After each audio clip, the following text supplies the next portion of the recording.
Bom, eu vou só fazer uma breve apresentação, agora bem composta a mesa, já com a presença do Ricardo e do Júlio, e também do nosso mediador, o Rodrigo Marques, que já tem participado desde a primeira parte da tarde, que é advogado, professor, palestrante, especialista em Direito e Tecnologia, também startups. Tá? Então, o Rodrigo vai continuar tocando uma mediação aqui para nós. O Ricardo Fernandes fala agora sobre inteligência artificial.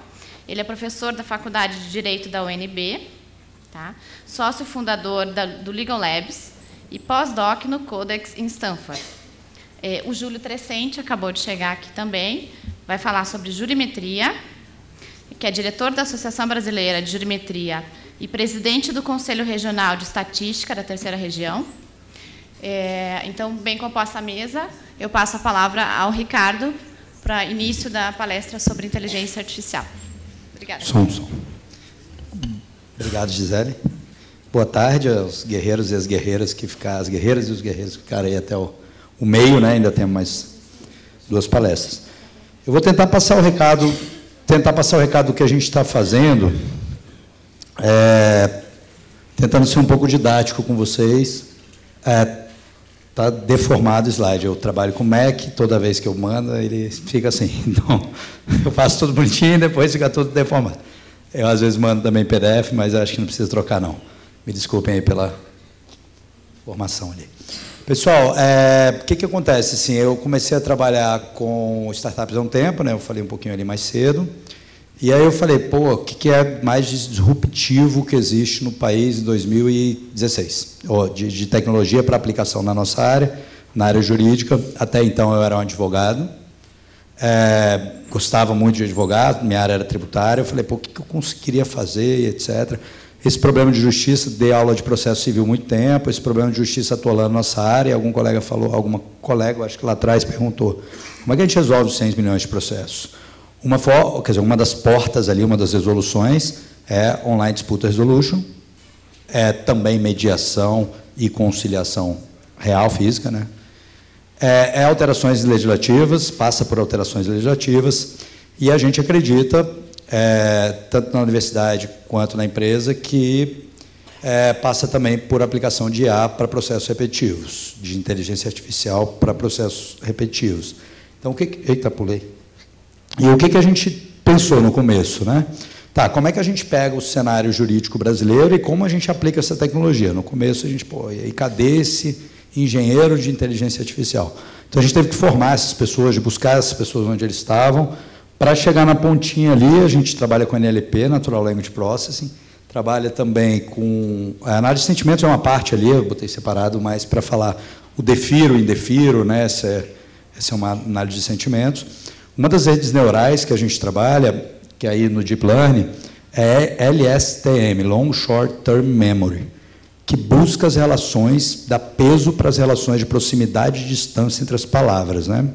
Então, assim, o algoritmo consegue memorizar se essa é uma parte que é positiva, depois lá na frente, que chegou no contexto da frase, saber se é positivo e não esquecer que ali era o indefiro, porque o advogado dá volta e o advogado latino dá muita volta para explicar o que ele quer. Então, esse é o grande desafio. A gente começou em 2017 fazendo... Eu vou falar um pouquinho do que é o mercado, tal, o que a gente acha que aplica para o judiciário, o que vocês têm de mercado. A ideia é que eu passo um overview mais geral do que vocês podem fazer, o que se aplica, o que a gente pode fazer com esse tipo de tecnologia. Tá? Em 2017, o que a gente fez? No século 18 e 19, a gente entra agora no judiciário. Tá? A gente começou com o tribunal... que já está rodando desde o dia 26/12. Os resultados devem ser apresentados no congresso que vai acontecer em Brasília em setembro. Está tudo torto. Pelo menos apareceu o IA ali no meio, né?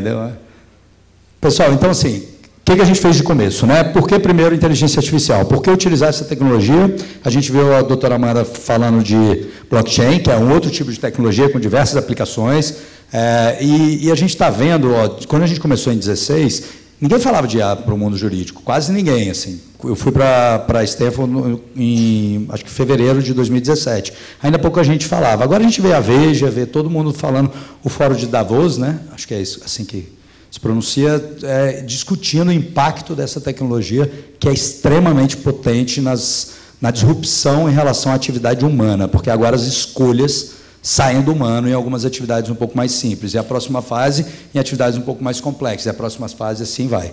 Uma pesquisa que saiu há pouco tempo é que os advogados não vão ser substituídos, mas vão usar a tecnologia para apoiar a decisão. A gente e os médicos, né? Então, que tecnologia é essa? O que a gente pode fazer? O que a gente começou a estudar que era muito potente, e a próxima revolução é a que começou agora, vamos dizer aí que uns 4 anos. Primeiro a gente viu a época da internet, depois os smarts, mobile, adoção maciça, um monte de aplicativo, e agora vocês vão ver muitas aplicações.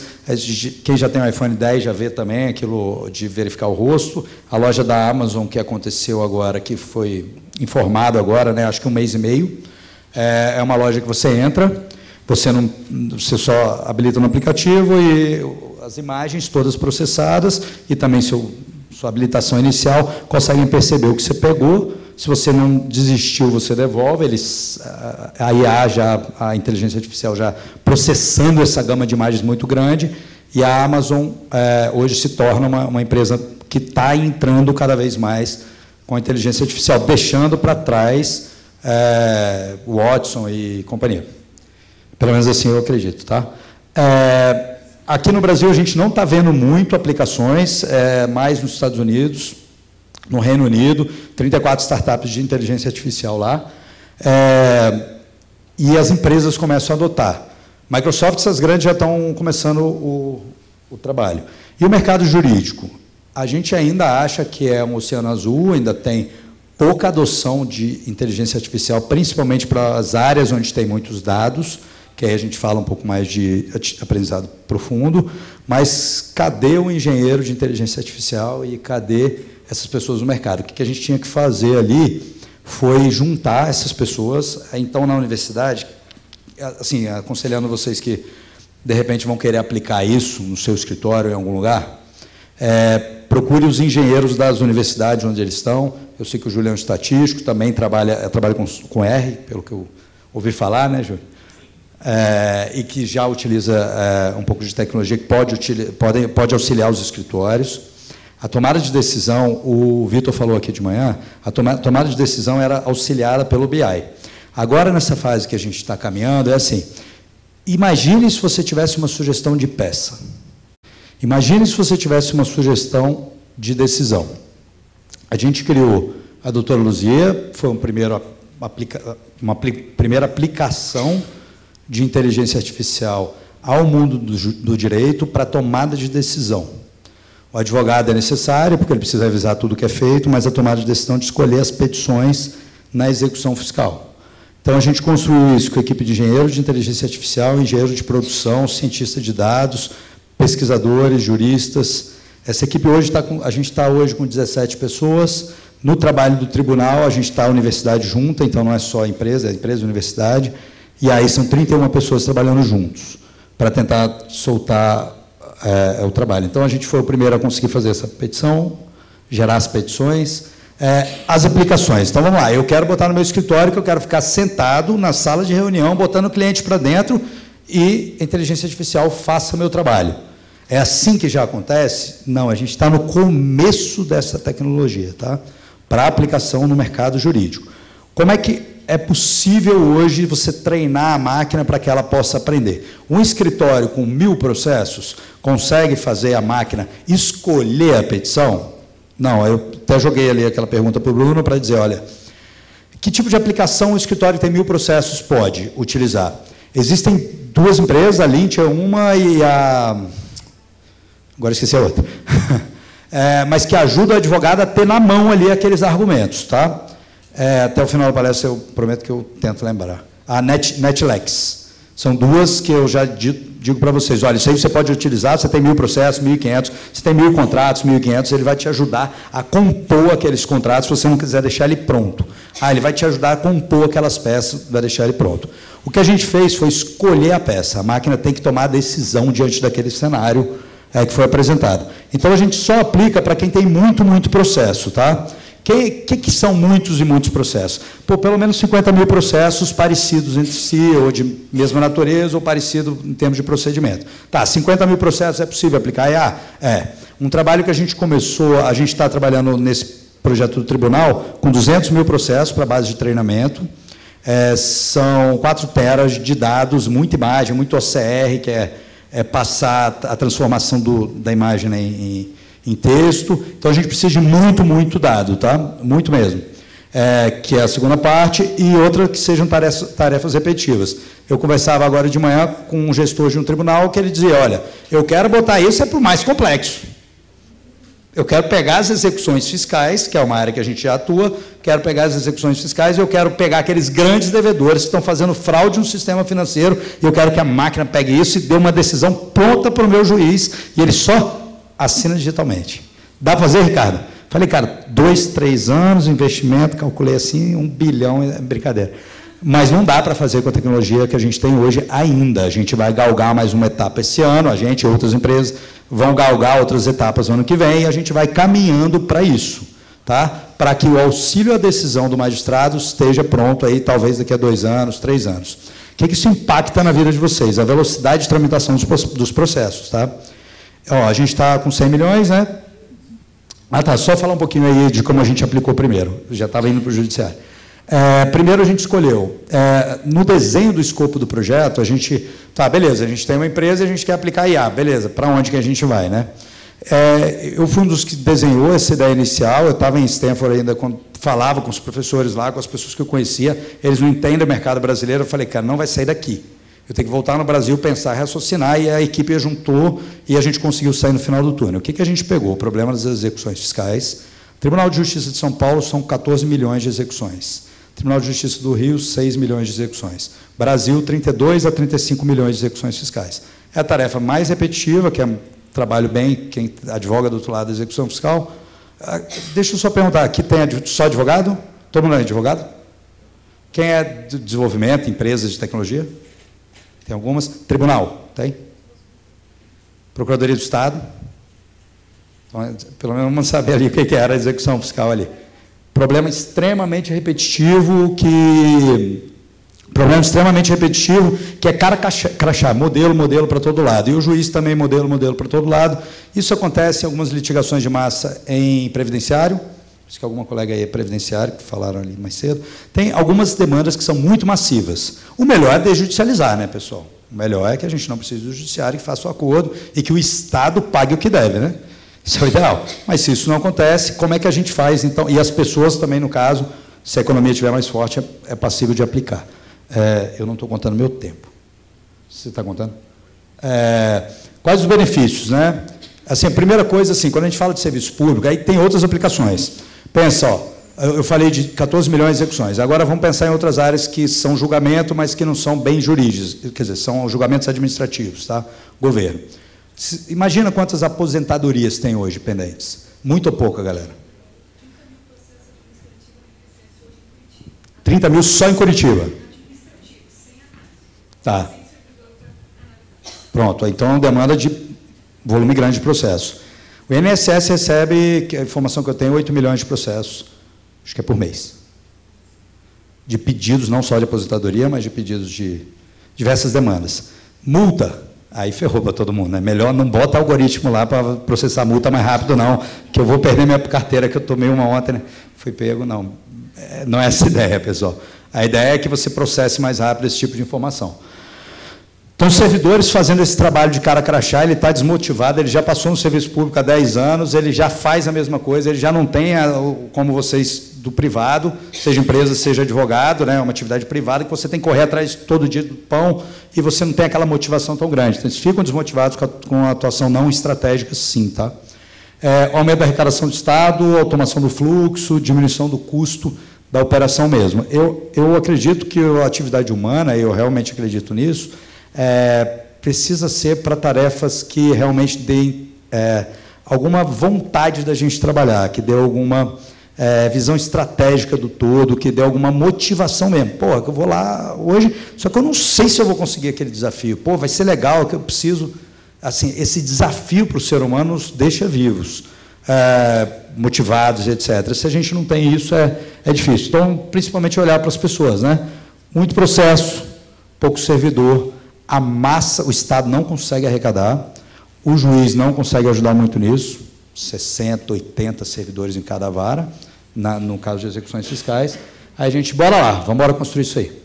Aí é que eu começo a entrar um pouco no mundo de vocês. Não vai dar para ver, mas porque é pequeno mesmo.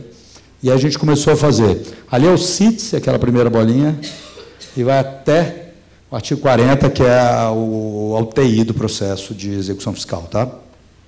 Isso foi um quadro inicial, depois a gente alterou, são 29 nós, 29 estados do processo, onde o processo vai e para, etc. Como é que a gente faria para chegar nesse processo e conseguir identificar quais deles são parecidos, né? Então, primeira coisa, a gente teve que estudar, e aí vocês do direito, nós do direito, né, somos extremamente importantes num tipo de trabalho desse. Como é que você diz para os engenheiros de IA, engenheiros de software, etc., o que é uma citação? O que é um bacenjude? O que esse cara está falando aqui está rolando para caramba? Porque tem lá, o que é aquele texto que nem você entende, né? Porra, isso aqui quer dizer, mas isso aí é jus esperneandi, né? Pô, como é que você joga isso para o cara? Então, esse foi um desafio que a gente teve para tentar dizer, olha, os processos têm que caminhar todos que estiverem essa mesma característica, que todos que aparentemente estão na mesma classe, então a gente precisa fazer isso. A gente treinou essa máquina com mais ou menos 60, 70 mil processos de cada estado, ou processo não, decisões, ou despachos, de cada uma daquelas bolinhas para ela poder aprender. Tá? Isso aqui, eu não abri todo o negócio, porque tem informação sobre sigilo ali, isso roda hoje numa Procuradoria de Estado, então, primeira coisa, a gente precisou pegar os padrões dessas redes neurais, então a gente pegou aqueles estados e, beleza, agora a gente tem que taguear, a gente chama isso de tagueamento mesmo. Aí tem até um artigo que a gente publicou, explicando como a gente construiu isso, desde o Natural Language Processing, tem estimização, todo o processo de fazer isso com a análise do direito, eu ajudei a escrever mesmo, dizendo, para o direito é isso, fica à vontade para quem quiser, eu compartilho depois. Depois, o que a gente faz? Uma vez que a gente mapeou o fluxo da execução, a gente pega o que a máquina nunca viu e joga para ela. Beleza, agora sai no final do túnel e me gera petições aí. Hoje, foi isso que a gente fez, tá? Hoje, o que era feito com 3 pessoas, quer dizer, 3 a 4 pessoas em 3 dias que era feito, 3 a 4 pessoas em 3 dias, para gerar de 500 a 1.000 petições, 3 a 4 dias, né? Ali está 5 dias úteis, 3 a 4 dias, mais ou menos, que era o dado. Hoje é feito em 1 minuto e 52 segundos. Beleza, então agora eu vou sair daqui desempregado, eu não quero mais trabalhar, a colega ali que de um lugar de uma procuradoria falou, ixi, acabou para mim. Não, não é isso, galera. Só faz aquela atividade massiva, são 8 petições, que geram mais ou menos, aqui não está o dado, tá? É ali a acurácia, 99,42%, não erra, pelo que a gente está vendo, não erra. Assim, quando erra é porque o juiz mudou algum fluxo, alguma pessoa mudou lá, entrou gente nova, escreveu um modelo totalmente diferente, a máquina não aprendeu aquele modelo e saiu do fluxo. Tá? Mas mais ou menos 68% da carga humana daquele trabalho de copia e cola, então assim, era aquele negócio, buscar o endereço, vai lá, vai no servidor, busca o endereço, cola aqui, faz a petição, bota o número, vê se o número, essa parte aí já está tranquilo para a tecnologia. Tá? Então, isso foi a primeira parte. Aqui eu já entro em outros trabalhos que a gente está fazendo e convidando vocês a pensar também que aplicações são legais, que coisa que a gente pode fazer para o direito, isso eu acho bem legal. A ONU tem um negócio que chama ONU PNUD, que chamam os ODS, os Objetivos de Desenvolvimento Sustentável. Eu sei que eles estão fazendo um trabalho aqui para o oeste do Paraná, parece que é uma área bem que precisa, né? Que é bem carente, oeste do Paraná, não é isso? É isso, não? Leste do Paraná? Sei lá. Tem uma coisa do Paraná que eu sei que eles estão fazendo lá, tá? O que foi o nosso trabalho? A gente foi contratado para fazer um trabalho de aplicação de inteligência artificial, não para o Paraná, mas para o Brasil todo, para acompanhar esses objetivos. Tem umas metas, existem índices e existem dados públicos, tá? O que a gente está fazendo nesse trabalho? A gente está pegando alguns dessas metas, objetivos, né, mais amplos, aí eles têm as metas menores e eles fazem acordos com os prefeitos, a nível municipal. Então, o prefeito tem que construir 4 escolas. Então, a gente vai ver se ele construiu essas 4 escolas com acompanhamento desde o PPA, que é o Plano Plurianual, passando pelo Tribunal de Contas, que eles fazem relatórios a partir disso, e dados públicos, normalmente, se for de saúde, tem no Ministério da Fazenda, Ministério da Saúde, e se for dado de educação, tem muito dado no Ministério da Educação. Então, a gente já mapeou esses dados e a gente deve botar os algoritmos para começarem a entender e ver se conseguiu fazer. Beleza. Aí estamos agora pensando no mercado de saúde, alguns outros players aí que estão conversando com a gente sobre a aplicação dessa tecnologia. E beleza, agora a gente entrando no judiciário, o que eu acho que a gente pode aplicar? O que já estamos fazendo e o que a gente consegue fazer? Eu tenho 10 minutos ainda? Está tranquilo? Então, no judiciário, isso aqui é um negócio mais técnico. Qual o contexto? Todo mundo sabe o número de 100 milhões de processos. Eu estou te falando que 32 milhões estão saindo desse fluxo aí, viu? Se a gente pensar que o trabalhista, assim, eu vou dar uma previsão para vocês. Como está gravando, então, se eu estiver errado, daqui a 2, 3 anos a gente vai saber. Eu acho que daqui a 3 anos a gente vai ter 70 milhões de processos. Eu acredito que daqui a 3 anos a gente deve ter um volume menor, de 70 milhões de processos. Acredito depois que daqui a 10 anos, com a adoção, por exemplo, do Tribunal de São Paulo, a gente já conversou uma vez com o Tribunal de São Paulo, eles disseram assim, eu demorei 10 anos para virar digital. Agora eu vou demorar mais, 20 anos para virar digital. Agora eu vou demorar mais 20, talvez, para me tornar inteligente. A gente começou essa fase no judiciário que a gente acha que tem um impacto positivo para a sociedade. Tá? Por que a gente acha que isso tem um impacto? Imagina não, vocês têm com certeza processo Justiça Federal, pelo menos Brasília, é lenta assim, né? 12 anos, 10 anos, não é isso? Aqueles tributários, aí você fala, vou ficar rico. O dinheiro não chega, você aposenta e vai. E precatório? Não paga nunca, né? Mas você tem que esperar aquele tempo. Imagina se você conseguisse diminuir a taxa de congestionamento do processo para esse tipo de ação repetitiva. O Estado litiga muito com ação repetitiva. Então, do outro lado, está o juiz querendo que a sentença dele seja cumprida, você querendo que a sentença seja cumprida. A gente pensa que é possível hoje esse tipo de tecnologia auxiliar o juiz para a tomada de decisões. 100 milhões de processos estava falando, peço desculpas aí pelo engatilhamento das coisas, sei lá. Alta taxa de congestionamento de processo, todo mundo sabe disso, e o gargalo está desde a fase inicial na vara, até a fase de julgamento, até a fase de pré-julgamento e seleção dos processos dentro do gabinete do juiz. Ali tem muita coisa que consegue aplicar alguns modelos, algumas ideias que podem se aplicar em coisas repetitivas. Já a gente fala sobre distinguishing, é meu caso aqui, eu não quero ser julgado por juiz nem nada, tá? Mas existe muita coisa em relação à taxa de congestionamento que a gente está estudando, que é assim, os gargalos e etc. Né? A média de 8 anos para a finalização dos processos, esse número eu gosto bastante, de 84 bi, que é o gasto com pessoal. Galera, o Estado não aguenta mais. Eu realmente acho que diminuir o aumento crescente todos os anos de gasto com pessoal pelo Estado é importante para a gente, tá? Servidores motivados e juízes. E o que a tecnologia pode trazer, tá? Putz, ficou tudo lá. Automação de decisões repetitivas. Beleza. Vocês viram, quem estava em Brasília, está gravado no site do TST isso, a gente fez um evento, já estão convidados no dia 26 e 27 de setembro, a gente vai trazer cybersecurity, um pessoal aí do mundo todo, a gente trouxe uma galera para falar um pouco sobre aplicação de tecnologia no direito. O ministro Dias Toffoli, que isso está até no Jota, o que ele falou, é bem público, está gravado e tal, ele, que é o próximo presidente do CNJ, ele disse, por que não aplicar a inteligência artificial para os nossos relatórios? Essa declaração dele, que inclusive está numa reportagem do Jota, botaram entre aspas e tal, que eu vi que é de janeiro, falando sobre o TST e tudo. Ele é o próximo presidente do CNJ. Beleza. E como é que isso vai impactar a sua vida como escritório? Os escritórios de massa. Tem alguém que é de escritório de massa? Ninguém? 2, 3, 4.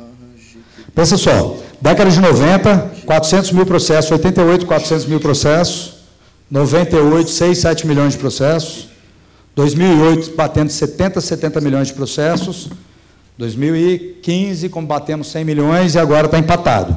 Entram 28, saem 28 milhões todo ano, principalmente juizado especial, aquele volumão acontecendo, uma massa de gente trabalhando para dar conta daquilo, aqueles processos não vão diminuir. Aí o que aconteceu com os escritórios, os departamentos jurídicos? Aquele primeiro movimento, eles começam a descentralizar e descentralizam toda a atividade de massa dos escritórios. Qual é o movimento que a gente enxerga hoje? Algumas pessoas da B2L enxergam isso também.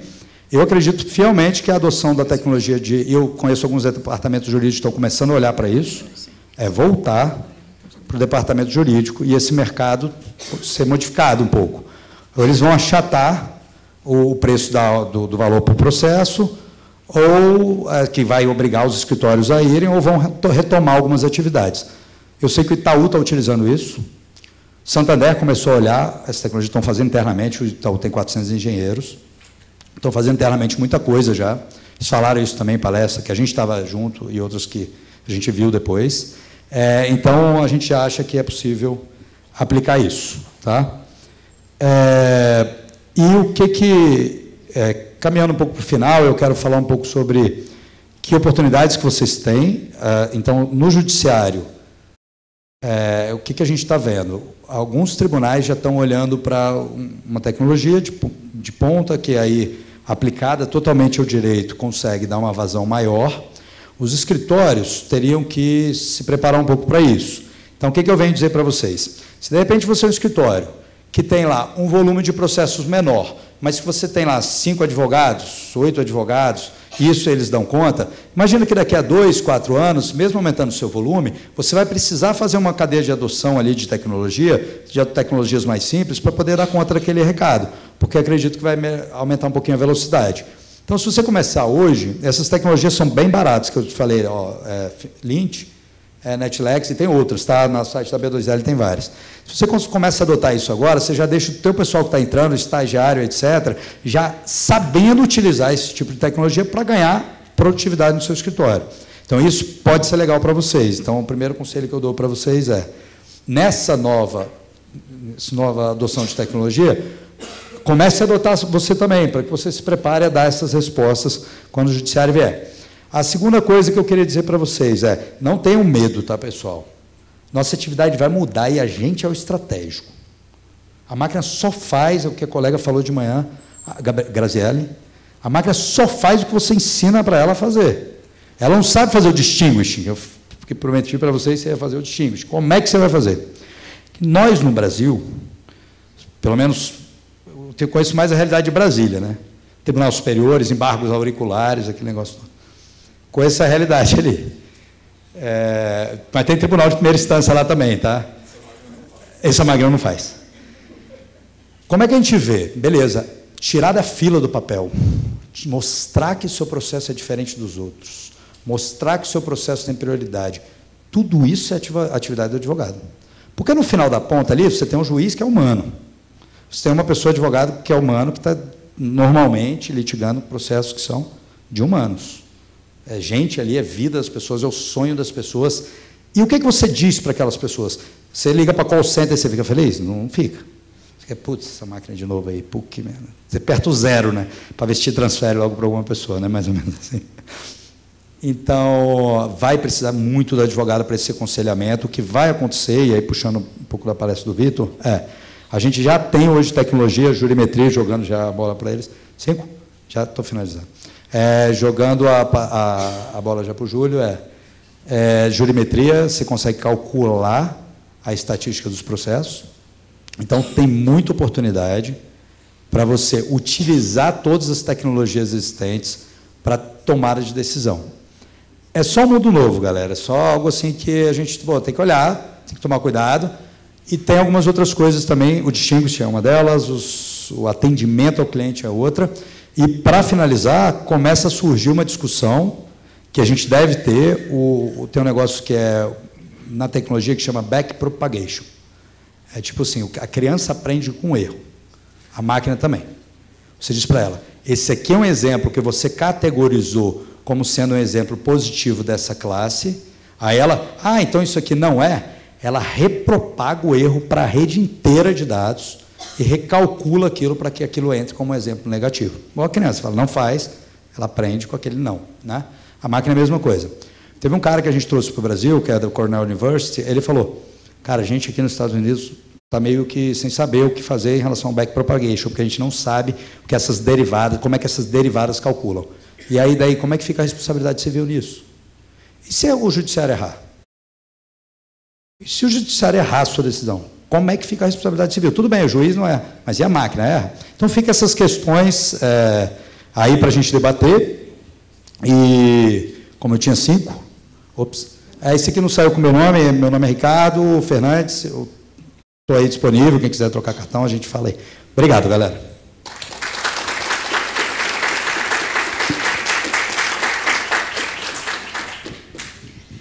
Eu queria agradecer, Ricardo, pela tua exposição brilhante. E aí eu estou passando já a palavra para o Júlio Trescente, e quem tiver perguntas já pode ir direcionando, a Daiane vai passando para recolher